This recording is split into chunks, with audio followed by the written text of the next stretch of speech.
Everybody, Mervin here with our blog. Welcome back to the channel.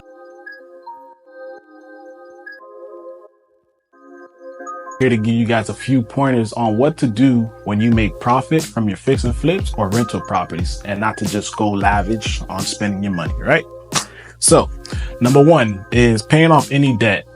Make sure you pay off any bad debt that you may have. Why? Because if you don't take care of the debt that you have, eventually it will show up on your credit report. And credit, just in life itself, is so important. Whether you're trying to purchase a new car, whether you're trying to purchase a new home, anything that you're trying to get financing, it will show up on your credit. And which is why when we make profits from our fix and flips, we like to take a small portion. It don't have to be a huge portion. We like to take a small portion to at least add to paying some of the debt. That way, when we get into our 30s, our 35s, or even 40s, we don't necessarily we're pretty much debt free, right? We all know debt is a killer, and we don't want that we don't want that burden being carried on to us. So, well, I believe I started real estate when I was around 19, 20, like 19, 20.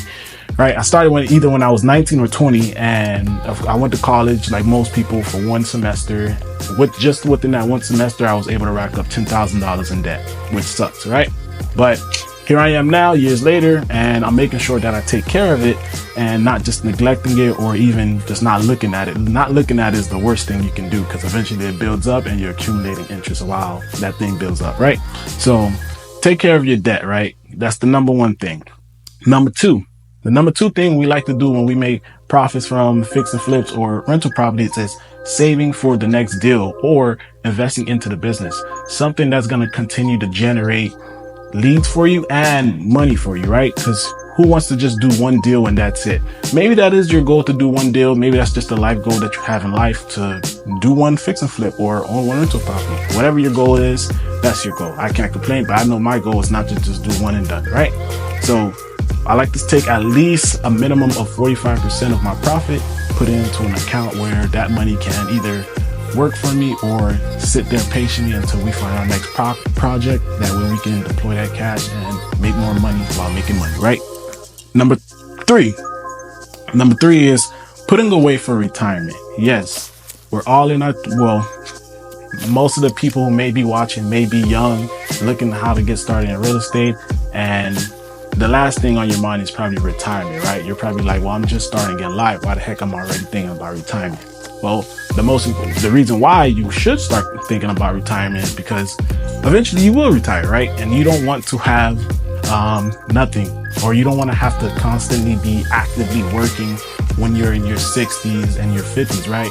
Your body's going to be aching. You probably have grandchildren, or you probably have children that you want to spend more time with. All those good stuff, right? So you want to make sure you have a good nest egg for your retirement. That way you're not actively having to work, missing holidays, missing time with family, and vacationing, right? Who doesn't want a vacation? My goal is to always vacation at least 4 times out of the year. So every quarter, at least a vacation, right? So that's my goal. And that's why from our profits that we make, I have a Vanguard account where I'm not able to actually touch that money until I'm 65, right? I'm only 25 now. So if I'm 25 now and I'm thinking when I'm 65, that definitely means it should be in your mind as well, because that day, Lord willing, that day eventually will come, right? And you don't want to have to be looking for handout. And who wants to still work at 65, right? I don't think no one's at 65 right now still wants to be working, right? Anywho, and number four is treat yourself. It's okay to treat yourself when you make profits from your business, right?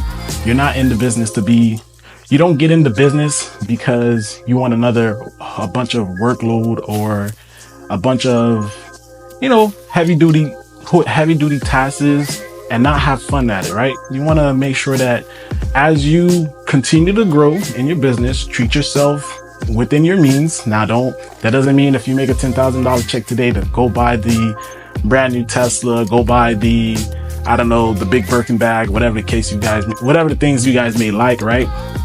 Set a good portion aside where it's like, hey, you know what? I'm just gonna go blow this money. What I like to do is actually take about, I'll take about 20% of whatever the profit may be and put it into my account, and I'll just treat myself. And I don't think twice. I don't complain about it. I just blow the bag, right? You got to get that urge out, because as you make more money in real estate, you're gonna have urges, right? You can either save up for something you actually want. You don't necessarily have to spend that money right then and there, or you can either treat yourself the way you want to treat yourself, whether it may be buying jewelry, cars, bags, whatever the case may be, right? Treat yourself. It's not, making money is not for you to just hoarder it or it's for it to just grow in your account. It's also for you to treat yourself. And you don't want to be in bondage to money, because who wants to be slaving the dollar, right? And if that's the case, you might as well just go back to a 9 to 5, right? You get into business for more freedom, for more time. That's all I have for you guys today. Thank you guys for watching. Please stay tuned with the channel, like and subscribe if you found the video helpful. And thank you guys for watching, and see you on the next one. Peace.